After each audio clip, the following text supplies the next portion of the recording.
ನಮಸ್ಕಾರ ವೀಕ್ಷಕರೇ, ನಾನು ನಿಮ್ಮ ರಾಕೇಶ್ ಶಾರುಂಡಿ. ನಮ್ಮದು ನುಡಿದಂತೆ ನಡೆಯೋ ಸರ್ಕಾರ. ನಾವು ಯಾವುದೇ ಕಾರಣಕ್ಕೂ ಗ್ಯಾರಂಟಿ ಯೋಜನೆಗಳನ್ನು ನಿಲ್ಲಿಸೋದೇ ಇಲ್ಲ. ನಿಮಗೆಲ್ಲ 5 ಗ್ಯಾರಂಟಿಗಳನ್ನು ನಮ್ಮ ಸರ್ಕಾರ ಇರೋವರೆಗೂ, ಅಂದರೆ 5 ವರ್ಷ ನಾವು ಆಡಳಿತ ಮಾಡುವವರೆಗೂ ನಮ್ಮ ಸರ್ಕಾರ ಈ 5 ಗ್ಯಾರಂಟಿ ಯೋಜನೆಗಳನ್ನು ಸಂಪೂರ್ಣವಾಗಿ ನಿಮಗೆ ಒದಗಿಸುತ್ತೆ ಅಂತ ಹೇಳಿದ್ದಂಥ ಸರ್ಕಾರ, ಕಾಂಗ್ರೆಸ್ ಸರ್ಕಾರ ಈಗ ಉಲ್ಟಾ ಹೊಡಿತಾ ಇದೆ. ಸ್ನೇಹಿತರೆ, ಯಾರೆಲ್ಲ ಕಾಂಗ್ರೆಸ್ ಸರ್ಕಾರವನ್ನು ನೆಚ್ಚಿಕೊಂಡು ಓಟ್ ಹಾಕಿದ್ರು ಅವರ ಎದೆಯಲ್ಲಿ ಈಗ ಡವ ಶುರುವಾಗಿ ಬಿಟ್ಟಿದೆ. ಅದಕ್ಕೆ ಬಲವಾದ ಕಾರಣ ಕೂಡ ಇದೆ ಸ್ನೇಹಿತರೆ.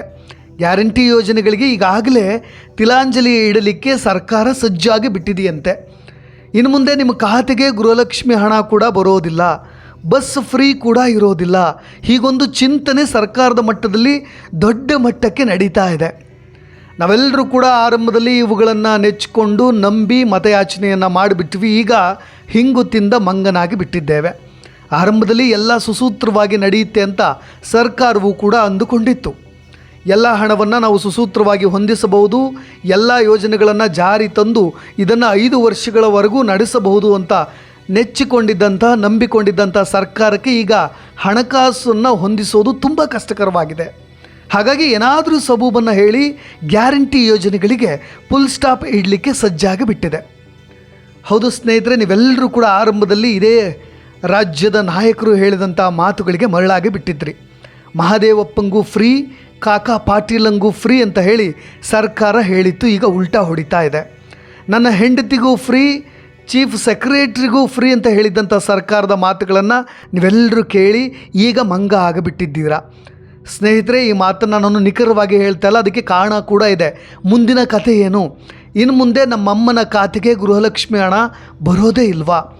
ಫ್ರೀ ಸ್ಕೀಮ್ ಕ್ಲೋಸ್ ಆಗುತ್ತಾ ಅಥವಾ ಇನ್ನೇನಾದರೂ ಪರಿಷ್ಕರಣೆ ಮಾಡಿ ಹಲವರಿಗೆ ಅನ್ಯಾಯ ಮಾಡಲಿಕ್ಕೆ ಸರ್ಕಾರ ಮುಂದಾಗಿ ಬಿಟ್ಟಿದೆಯಾ? ಈ ರೀತಿಯಾದಂಥ ಶಂಕೆ ಈಗ ಎಲ್ಲ ಕಡೆ ವ್ಯಕ್ತವಾಗ್ತಾ ಇದೆ. ನಾನು ಈ ಫ್ರೀ ಸ್ಕೀಮ್ಸ್ಗಳನ್ನು ಜಾರಿ ಮಾಡುವ ಮುನ್ನ ಹಲವು ದರಗಳನ್ನು ಏರಿಕೆ ಮಾಡಿಬಿಟ್ರು. ಪೆಟ್ರೋಲ್ ದರವನ್ನು ಕೂಡ ಏರಿಕೆ ಮಾಡಿಬಿಟ್ರು. ಒಂದು ಕೈಯಲ್ಲಿ ಫ್ರೀಯಾಗಿ ಕೊಟ್ಟು ಇನ್ನೊಂದು ಕೈಯಲ್ಲಿ ಕಿತ್ತುಕೊಳ್ಳುವ ಕೆಲಸವನ್ನು ಇದೇ ಕಾಂಗ್ರೆಸ್ ಸರ್ಕಾರವು ಕೂಡ ಮಾಡಿತ್ತು. ಯಾಕೆ ಗ್ಯಾರಂಟಿ ಯೋಜನೆಗಳನ್ನು ಪರಿಷ್ಕರಣೆ ಮಾಡಲಿಕ್ಕೆ ಕಾಂಗ್ರೆಸ್ ಸರ್ಕಾರ ಮುಂದಾಗಿದೆ ಅನ್ನೋದಕ್ಕೂ ಬಲವಾದ ಕಾರಣ ಇದೆ. ಈ 5 ಗ್ಯಾರಂಟಿ ಯೋಜನೆಗಳನ್ನು ಪರಿಷ್ಕರಣೆ ಮಾಡಿದರೆ ಸರ್ಕಾರ 10,000 ಕೋಟಿ ರೂಪಾಯಿ ಹಣವನ್ನು ಉಳಿಸಬಹುದಂತೆ.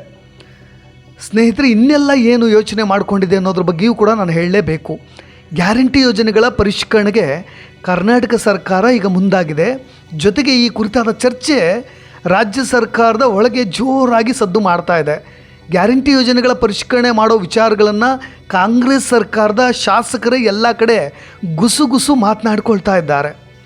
ಈಗಾಗಲೇ ಕಾಂಗ್ರೆಸ್ ಸರ್ಕಾರದ ಕಾರ್ಯಕರ್ತರಿಗೆ ಈ ಸುದ್ದಿ ಬೆಂಕಿ ಬಿರುಗಾಳಿಯಂತೆ ಹೋಗಿ ಮುಟ್ಟಿಬಿಟ್ಟಿದೆ. ಅವರು ಕೂಡ ಶಾಕ್ ಆಗಿಬಿಟ್ಟಿದ್ದಾರೆ.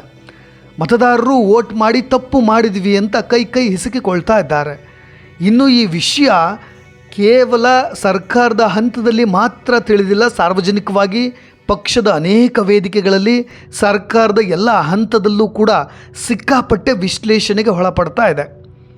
ರಾಜ್ಯದ ನಾಯಕರೇ ಈ ಕುರಿತಾಗಿ ಹಾದಿ ಬೀದಿಗಳಲ್ಲಿ ಗ್ಯಾರಂಟಿ ಸ್ಕೀಮ್ಗಳಲ್ಲಿ ಏನಾದರೂ ಬದಲಾವಣೆ ತರೋದ್ರ ಬಗ್ಗೆ ಮಾತನಾಡ್ಕೊಳ್ತಾ ಇದ್ದಾರೆ. ಹಾಗಾದರೆ ಗ್ಯಾರಂಟಿ ಸ್ಕೀಮ್ಗಳು ಆದಷ್ಟು ಬೇಗ ಮಕಾಡೆ ಮಲಗೋದು ಗ್ಯಾರಂಟಿ ಎನ್ನಲಾಗ್ತಾ ಇದೆ. ಅದಕ್ಕೆ ಕಾರಣ ಕೂಡ ಇದೆ ಸ್ನೇಹಿತರೆ. ಈಗಿನ ಸ್ಥಿತಿಯಲ್ಲಿ ಗ್ಯಾರಂಟಿ ಯೋಜನೆಗಳು ಮುಂದುವರೆದ್ರೆ ಅಪಾಯ ನಮಗೆ ಕಟ್ಟಿಟ್ಟ ಬುತ್ತಿ ಅನ್ನೋದು ಶಾಸಕರು ಮತ್ತು ಸಚಿವರ ಇರಾದೆ. ಗ್ಯಾರಂಟಿ ಯೋಜನೆಯಿಂದ ರಾಜಕೀಯವಾಗಿಯೂ ನಾವು ಯಾವುದೇ ಲಾಭವನ್ನು ಪಡೀತಾ ಇಲ್ಲ. ಅಭಿವೃದ್ಧಿಯೂ ಕ್ಷೇತ್ರದ ಮಟ್ಟದಲ್ಲಿ ನಡೀತಾ ಇಲ್ಲ. ಹಾಗಾಗಿ ಈ ಅಭಿವೃದ್ಧಿಯನ್ನು ನೆಚ್ಚಿಕೊಂಡು ನಾವೇನಾದರೂ ಮತಯಾಚನೆ ಮುಂದೆ ಮಾಡಲಿಕ್ಕೆ ಹೋದರೆ ದೊಡ್ಡ ಹಿನ್ನಡೆ ಆಗುತ್ತೆ. ಸೋಲು ಕಟ್ಟಿಟ್ಟ ಬುತ್ತಿ. ನಮ್ಮ ಕ್ಷೇತ್ರಗಳಲ್ಲಿ ನಾವು ಸೋಲನ್ನು ಅನುಭವಿಸಬೇಕಾಗತ್ತೆ. ಈಗಾಗಲೇ ಅನುದಾನ ಮತ್ತು ಅಭಿವೃದ್ಧಿ ಯಾವುದೂ ಕೂಡ ಇಲ್ಲ. ಹಾಗಾಗಿ ಪಕ್ಷಕ್ಕೆ ದೊಡ್ಡ ಹಾನಿಯಾಗುವ ಸಾಧ್ಯತೆ ಇದೆ. ಹಾಗಾಗಿ ಗ್ಯಾರಂಟಿ ಯೋಜನೆಗಳಿಗೆ ಒಂದು ಸ್ಪಷ್ಟವಾದ ಪರಿಷ್ಕೃತವಾದಂಥ ರೂಪವನ್ನು ತರಬೇಕು, ಬದಲಾವಣೆಯನ್ನು ತರಬೇಕು ಅಂತ ಈಗಾಗಲೇ ರಾಜ್ಯದ ಶಾಸಕರು, ಸಚಿವರು ಮುಖ್ಯಮಂತ್ರಿಗಳಿಗೆ ಮತ್ತು ಉಪಮುಖ್ಯಮಂತ್ರಿಗಳಿಗೆ ಮನವರಿಕೆಯನ್ನು ಮಾಡಿಕೊಟ್ಟು ಬಿಟ್ಟಿದ್ದಾರೆ. ಹಾಗಾಗಿ ಶಾಸಕಾಂಗ ಸಭೆಯಲ್ಲಿ ವಿಷಯವನ್ನು ಪ್ರಸ್ತಾಪನೆ ಮಾಡಿ ಇದನ್ನು ಇನ್ನೊಂದು ರೀತಿಯಾಗೂ ಕೂಡ ಒಂದು ದೊಡ್ಡ ಹಂತದ ಮೀಟಿಂಗನ್ನು ಕೂಡ ಮಾಡಿ ಪರಿಷ್ಕರಣೆ ಮಾಡಬೇಕೋ ಬೇಡವೋ ಅನ್ನೋ ನಿರ್ಧಾರಕ್ಕೂ ಕೂಡ ಸರ್ಕಾರ ಬರ್ತಾ ಇದೆ. ರಾಜ್ಯದ ಜನತೆಯನ್ನು ಇದೇ ಡಿ ಕೆ ಶಿವಕುಮಾರ್ ಅವರು ಆರಂಭದಲ್ಲಿ ಒಂದು ಮಾತನ್ನು ಹೇಳಿದರು. ರಾಜ್ಯದ ಜನತೆಯನ್ನು ಹಸಿವಿನಿಂದ ಮುಕ್ತ ಮಾಡಬೇಕು, ಎಲ್ಲರಿಗೂ ಉಚಿತ ಫ್ರೀ ಸ್ಕೀಮ್ಸ್ಗಳನ್ನು ಮುಟ್ಟಿಸಬೇಕು ಅಂತ. ಈಗ ಈ ಮಾತುಗಳಿಂದ ಎಲ್ಲರನ್ನೂ ಕೂಡ ಮರಳು ಮಾಡಿದ್ರು. ಈಗ ಎಲ್ರಿಗೂ ಕೂಡ ಮೋಸ ಮಾಡುವ ನಿರ್ಧಾರಕ್ಕೆ ಬಂದಿದ್ದಾರೆ. ಸ್ನೇಹಿತರೆ, ನಿಮಗೆಲ್ರಿಗೂ ಕೂಡ ಗೊತ್ತಿರಲಿ ಈ ಫ್ರೀ ಸ್ಕೀಮ್ಸ್ಗಳನ್ನು ಯಾಕೆ ಈಗ ಚೇಂಜ್ ಮಾಡೋ ನಿರ್ಧಾರಕ್ಕೆ ಬಂದಿದ್ದಾರೆ ಅಂತ. ರಾಜ್ಯದಲ್ಲಿ ಈಗಾಗಲೇ 1,27,00,000 BPL ಕಾರ್ಡ್ದಾರರ ಫ್ಯಾಮಿಲೀಸ್ಗಳಿದೆ. ಇದರಿಂದ ಈಗಾಗಲೇ 4,37,00,000 ಜನರು ಬೇರೆ ಬೇರೆ ಯೋಜನೆಗಳಿಂದ ಲಾಭವನ್ನು ಪಡಿತಾ ಇದ್ದಾರೆ. BPL ನಡಿ ಇರ್ತಕ್ಕಂಥ ಈ ಬಡ ಕುಟುಂಬಗಳಿಗಷ್ಟೇ ಈ ಗ್ಯಾರಂಟಿ ಯೋಜನೆಗಳು ಹೋಗಿ ತಲುಪಲಿ. ಇಲ್ಲಿಯವರೆಗೂ BPL ಕಾರ್ಡ್ ಅಪ್ಲೈ ಆಗ್ತಾ ಇರಲಿಲ್ಲ. ಹಾಗಾಗಿ ಇನ್ನು ಮುಂದೆ ಇದಕ್ಕೆ BPL ಕಾರ್ಡನ್ನು ನಾವು ಕಡ್ಡಾಯ ಮಾಡಿಬಿಟ್ರೆ ನಮಗೆ ರಾಜ್ಯದ ಬೊಕ್ಕಸಕ್ಕೆ ಸ್ವಲ್ಪ ಹೊರೆ ಕೂಡ ತಗ್ಗುತ್ತೆ, ಲೆಕ್ಕಾಚಾರವೂ ಕೂಡ ಸರಿಯಾಗುತ್ತೆ ಅನ್ನೋ ಸರ್ಕಾರದ ಉನ್ನತ ಮೂಲಗಳ ಚಿಂತನೆ. ಹಾಗಾಗಿ ಆರ್ಥಿಕ ತಜ್ಞರ ಸಲಹೆಯ ಮೇರೆಗೂ ಕೂಡ ಈ ರೀತಿಯಾಗಿ ಯೋಚನೆಯನ್ನು ಮಾಡಲಾಗಿದೆ. ಜೊತೆಗೆ ಸ್ನೇಹಿತರೆ, ಇಲ್ಲಿಯವರೆಗೂ ಇದ್ದಂಥ ಗೃಹ ಜ್ಯೋತಿ ನೀವೆಲ್ಲರೂ ಕೂಡ 200 ಯೂನಿಟ್ವರೆಗೆ ಉಚಿತ ವಿದ್ಯುತ್ತನ್ನು ಅದರ ಲಾಭವನ್ನು ಪಡಿತಾ ಇದ್ರಿ. ಇದೇ ಗೃಹ ಜ್ಯೋತಿಯಡಿ ಅಗತ್ಯ ಇಲ್ಲದವರಿಗೂ ಕೂಡ ಇದೇ ಸೌಲಭ್ಯ ಸಿಗ್ತಾ ಇತ್ತು. ಆದರೆ ಅರ್ಹರಿಗಷ್ಟೇ ಸಿಗುವಂತೆ ಈ ಸೌಲಭ್ಯ ಮಾಡಬೇಕು ಅನ್ನೋ ಚಿಂತನೆಯೂ ಕೂಡ, ಅದರಲ್ಲೂ ಕೂಡ ಇನ್ನೊಂದಿಷ್ಟು ಮಾನದಂಡವನ್ನು ವಿಸ್ತರಿಸಬೇಕು ಅನ್ನೋ ನಿರ್ಧಾರಕ್ಕೂ ಕೂಡ ಸರ್ಕಾರ ಬಂದುಬಿಟ್ಟಿದೆ, ಅಭಿಪ್ರಾಯ ಪಡ್ತಾ ಇದೆ. ಹಾಗಾಗಿ ಹೈಕಮಾಂಡ್ ಕೂಡ ಇದಕ್ಕೆ ಸೈನ್ ಹಾಕಿ ಬಿಟ್ಟಿದೆಯಂತೆ.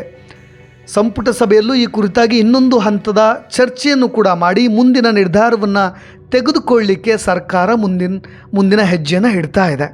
ಮುಂದಿನ ವಾರ ಸಚಿವ ಸಂಪುಟ ಸಭೆಯಲ್ಲಿ ಇದ್ರ ಕುರಿತಾಗಿ ಚರ್ಚೆ ನಡೆಯುತ್ತೆ. ಯಾರಿಗೆ ಗ್ಯಾರಂಟಿ ಸ್ಕೀಮ್ಸ್ಗಳನ್ನು ಕೊಡಬೇಕು, ಯಾರಿಗೆ ಇಲ್ಲ. ಹಾಗಾದರೆ ಇಲ್ಲಿಯವರೆಗೂ ಇದ್ದಂಥ ಎಲ್ಲರಿಗೂ ಗ್ಯಾರಂಟಿ ಅನ್ನೋ ಸಿದ್ಧಾಂತ ಈಗ ನಾಶವಾಗ್ತಾ ಇದೆ. ಎಲ್ಲರಿಗೂ ಇಲ್ಲ, ಇನ್ನು ಮುಂದೆ ಗ್ಯಾರಂಟಿ ಅನ್ನೋ ಮಾತು ಈಗ ಎಲ್ಲ ಕಡೆ ಜನಜನಿತವಾಗ್ತಾ ಇದೆ. ಒಂದು ಕಡೆ ಪರಮೇಶ್ವರ್ ಅವರು ಗೃಹ ಸಚಿವರು ಕೂಡ ಮಾತನಾಡಿದ್ದಾರೆ, ಗ್ಯಾರಂಟಿ ಯೋಜನೆಗಳು ಬಡವರಿಗೆ ಮಾತ್ರ ತಲುಪಬೇಕು ಅನ್ನೋದು ಎಲ್ಲ ಜನರ ಅಭಿಪ್ರಾಯ. ಈಗಾಗಲೇ ಬಜೆಟ್ನಲ್ಲಿ ಗ್ಯಾರಂಟಿ ಯೋಜನೆಗಳಿಗೆ 50,000 ಕೋಟಿಯನ್ನು ಮೀಸಲಿಟ್ಟಿದ್ದೇವೆ. ಹಾಗಾಗಿ ಈ ಗ್ಯಾರಂಟಿ ಯೋಜನೆಗಳನ್ನು ಮತ್ತೆ ನಾವು ಪರಿಷ್ಕರಣೆ ಮಾಡಲಿಕ್ಕೆ ಸಾಧ್ಯವೇ ಇಲ್ಲ. ಇದೆಲ್ಲ ಊಹಾಪೋಹ, ಹಲವು ಕಡೆ ಚರ್ಚೆ ಆಗ್ತಾ ಇದೆ ಅಷ್ಟೇ ಅಂತಲೂ ಕೂಡ ಹೇಳಿದ್ದಾರೆ. ಜೊತೆಗೆ ಇನ್ನಷ್ಟು ಸಚಿವರು ಕೂಡ ಗ್ಯಾರಂಟಿ ಯೋಜನೆಗಳನ್ನು ಕೈ ಬಿಡೋ ಪ್ರಶ್ನೆಯೇ ಇಲ್ಲ ಅಂತ ಹೇಳಿಬಿಟ್ರು. ಜೊತೆಗೆ CM ಸಿದ್ದರಾಮಯ್ಯನವರು ಕೂಡ ಅವರ ನಿಲುವನ್ನು ಕೂಡ ಸ್ಪಷ್ಟಪಡಿಸಿದ್ದಾರೆ. ಆದರೆ ತೆರೆಮರೆಯಲ್ಲಿ ಕೇಳಿ ಬರ್ತಾ ಇರೋ ಮಾತುಗಳು, ಒಂದು ವೇಳೆ ಈ ಗ್ಯಾರಂಟಿಯ ಸ್ಕೀಮ್ಸ್ಗಳ ಪರಿಷ್ಕರಣೆ ಆಗಿಬಿಟ್ರೆ ಇಲ್ಲಿಯವರೆಗೂ ಇದ್ದಂಥ ಫಲಾನುಭವಿಗಳಿಗೆ ಮತ್ತೊಮ್ಮೆ ಹೊಡೆತ ಬೀಳೋದು ಪಕ್ಕ ಆಗಲಿದೆ. ಯಾಕೆಂದರೆ ಇದೇ ಪರಿಷ್ಕರಣೆ ಕುರಿತಾಗಿ ಕಾಂಗ್ರೆಸ್ನ ಹೈಕಮಾಂಡ್ ಕೂಡ ಸಮ್ಮತಿಯನ್ನು ಸೂಚಿಸಿದೆ. BPL ಕುಟುಂಬಕ್ಕಷ್ಟೇ ಇನ್ನು ಮುಂದೆ ಈ ಗ್ಯಾರಂಟಿ ಸ್ಕೀಮ್ಸ್ಗಳು ತಲುಪುತ್ತೆ. ಈಗ ರಾಜ್ಯ ಸರ್ಕಾರದ ಮೇಲಿನ ಬೊಕ್ಕಸವಾದ ಹೊರೆಯನ್ನು ತಗ್ಗಿಸಲಿಕ್ಕೆ ಇಷ್ಟೆಲ್ಲ ಹರಸಾಹಸವನ್ನು ಪಡ್ತಾ ಇದ್ದಾವೆ, ಇಷ್ಟೆಲ್ಲ ತೆರೆಮರೆಯ ಕುತಂತ್ರವನ್ನು ಮಾಡ್ತಾ ಇದ್ದಾವೆ. ಅನೇಕ ಸರ್ಕಸ್ಗಳ ಮುಖಾಂತರ ಹೆಚ್ಚಿನ ಒತ್ತಡ ತಂದು ಸರ್ಕಾರದಲ್ಲಿ ಈ ಬದಲಾವಣೆಗೆ ಮುಂದಾಗಿ ಬಿಟ್ಟಿದೆ. ಸ್ನೇಹಿತರೆ, ನಾನು ಹೇಳಿದ್ನಲ್ಲ ಆರಂಭದಲ್ಲಿ, ಮಹದೇವಪ್ಪಂಗೂ ಫ್ರೀ, ಕಾಕಾ ಪಾಟೀಲಂಗೂ ಫ್ರೀ ಅಂತ, ಅದು ಇನ್ನು ಮುಂದೆ ಡೈಲಾಗ್ ಬದಲಾಗಲಿದೆ ಅನ್ನೋದಷ್ಟೇ ನನ್ನ ಕೊನೆಯ ಮಾತುಗಳು. ಏನಾಗುತ್ತೆ ನೋಡೋಣ, ಸರ್ಕಾರದ ಮಟ್ಟದಲ್ಲಿ ಏನೆಲ್ಲ ಬದಲಾವಣೆಗಳಾಗ್ಬೋದು ಅಂತ. ಇದೇ ರೀತಿಯಾದಂಥ ಅಪ್ಡೇಟ್ಸ್ಗಳೊಂದಿಗೆ ಮತ್ತೆ ಬರ್ತೀನಿ. ನಾನು ರಾಕೇಶ್ ಶಾರುಂಡಿ. ಧನ್ಯವಾದ.